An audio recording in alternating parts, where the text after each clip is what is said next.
My name is Greg, former agent of the now defunct CIA, and this is my account of how we destroyed the world by trying to save it. I will not burden you with my own life story, but you just need to know that when the Second American Civil War started, I was already years past the time of discoveries and hesitations. At least this is what I thought. We knew the conflict was brewing years before, and despite Trump's claims about draining the swamp, the agency mostly stayed unified when the nation openly fractured, with very few fleeing to Denver outside of double agents. Despite this, incompetency and division was plaguing the Washington government. Neither the liberals, progressive, or conservatives truly knew what it was like to wage a war with an enemy that was on the same continent and level. Meanwhile, the President Biden did not even know on what continent he was. Time was being wasted, as while we struggled to get past the Mississippi, New England and Michigan was falling under the control of the Patriot Front and National Socialist Movement, who risked opening new fronts to our north.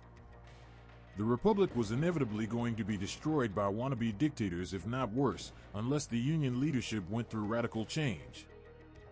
We at the agency had three possible plans for this. The first was to inject President Biden with the Caligula serum, which would greatly improve its cognitive capacities, at the cost of making him into an unpredictable actor. The second was to replace it with Michelle Bloomberg, who would be able to secure the loyalty of the corporations, but lacked any vision that was not self-serving. The final one is what eventually became history, the formation of a shadow government made up of the most loyal apparatchiks, international finance, and the military-industrial complex. But this was easier said than done, I can tell you that. We initially had to work overtime to prevent the Union from falling into complete anarchy, and the things we did weren't pretty. They never were, even before the war, but now it seemed like we were only doing that nonstop. And it wasn't in some Middle Eastern or African backwater, but in Virginia or Kentucky. One of those poor bastards was from the same town as me.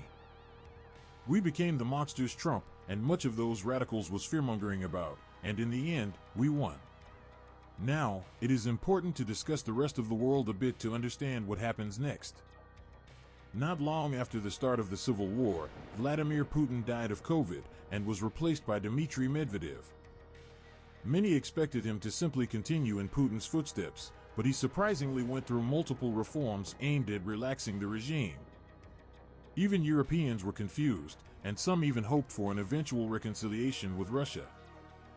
Those hopes all went to smoke when Medvedev announced the special military operation in Ukraine, which eventually became the First European War. The Europeans did their best, but it was clear to everyone that they had spent too long resting on us for their security, leading to their defeat. Europe needed to be a great power of its own, and for that it needed to be united into a single nation. Coincidentally, this urgency presented the perfect opportunity for the European branch of the World Economic Forum to come out of the shadows and start implementing their version of Agenda 2030. Meanwhile, in Russia, shortly after the end of the war, Medvedev culminated his reforms with a free election, finally ending the tradition of Russian authoritarianism. Or this is what everyone first thought, as the result of those elections was nothing less than the country doing a 180-degree turn by electing Anton Alikhanov, a quasi-fascist ultranationalist. Soon enough, all the efforts taken toward democratization went to smoke, and even the liberals started to look back at the days of Putin with nostalgia. For the other side of the Pacific, our absence was seen as an opportunity by China to finally try seize Taiwan. But thanks to our Japanese and Australian partners, the island managed to stay free. The Chinese defeat led to the ousting of Xi Jinping by the military, who installed a revanchist junta. As that implies, the Taiwan War was only the beginning of an Asian Cold War between Beijing and Tokyo. To come back to America, I cannot stress enough how much Reconstruction and suppressing resistance provided us with the perfect opportunity to put in application the various plans we had drafted over the years. Corporate expansion, MK Ultra 2.0, surveillance state. We essentially had free reign, as the biggest victim of our psyops was none other than the president himself. It got to the point that many of the dissidents we captured thought that even the Civil War was just another false flag, like with the Twin Towers. Is it true? Maybe, maybe not. It doesn't really matter anymore in all cases. The Reconstruction tried to be quick and efficient, as the circumstances I described earlier regarding the world situation meant that the rule-based order was threatened like never before, and required our intervention. After cleansing our Latin American backyard and signing a new partnership with Canada and Brazil, we thought ourselves to be ready for what would become the Third World War. The official versions say that the hostilities between Europe and Russia started with multiple Russian drone attacks in the main cities, giving Europe a perfect pretext to invade the rest of the continent.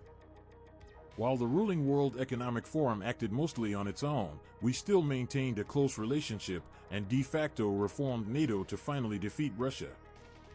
Add to that the ever-growing Asian powder keg finally blowing up into an open conflict, and you have an America fighting one of history's biggest wars right after a deadly civil one. You may start to see where I am going with this. It's not to say that we were pushovers. On the contrary, we fought very fiercely, with weapons never seen by anyone outside of secret U.S. bases. The kind of weapons that would have featured in some mythological story, capable of summoning storms, droughts, and all kind of meteorological calamities, as well as ancient artifacts that could unmake the very fabric of language. The casualties and devastation were simply monstrous. It didn't look like Russia and China were being defeated militarily, it looked like they were being smited into hell by wrathful gods. And I'll admit that this is how we saw ourselves, as the fate-ordained masters of mankind, tasked with protecting it from itself. We were simply above the other backward nations, above the international laws that we ourselves made, above the will of the people that we so easily manipulated. Many say the USSR collapsed because its system ran contrary to human nature. If this is true, then it is very ironic, as human nature was also the one thing we couldn't be above off. The Conoscenti was in the end just a bunch of men and women, not reptilians. In the end, one of them broke ranks, the infamous Judas. Whether he was chasing one of the numerous lofty ideals that we had perverted, trying to seize an opportunity for its own gain, or letting himself be taken away by the madness will never be known, despite our best attempts at the time. We now essentially waged a two-front war, with great fear that the two started to connect if it wasn't already the case. And guess what? It did, in the most catastrophic way. The divine weapons I talked about earlier were now wielded by the devil's hand. The forces of order and darkness received the same punishment as hell broke loose. Earth's climate was being changed beyond repair, while entire nations fell into complete anarchy. And in the middle of that apocalypse, the only names one could find were ours, thanks to the final act of this Judas, which was to expose us, and everything we did for the past 70 years. Of course, we had dealt with leaks before, and we were masters when it came to manipulating public opinion, but even for us, the challenge proved to be too great. The entire U.S. was in revolt, and was knocking on our door with pitchforks and torches, while entire states seceded from the now collapsing country. What military remained after all the defections was exhausted from all the conflicts, and our manipulating tricks were being learned and avoided. For all the power our superweapons had, they couldn't salvage the situation. In the end, there was no more Conoscenti, its members scattered and left to their own various fates, being killed by an angry mob, fleeing the country, rotting in jail, or simply disappearing. What came after was a kind of deep quiet. Nobody really wanted another civil war, and most of the world rightfully hated America, including many Americans themselves.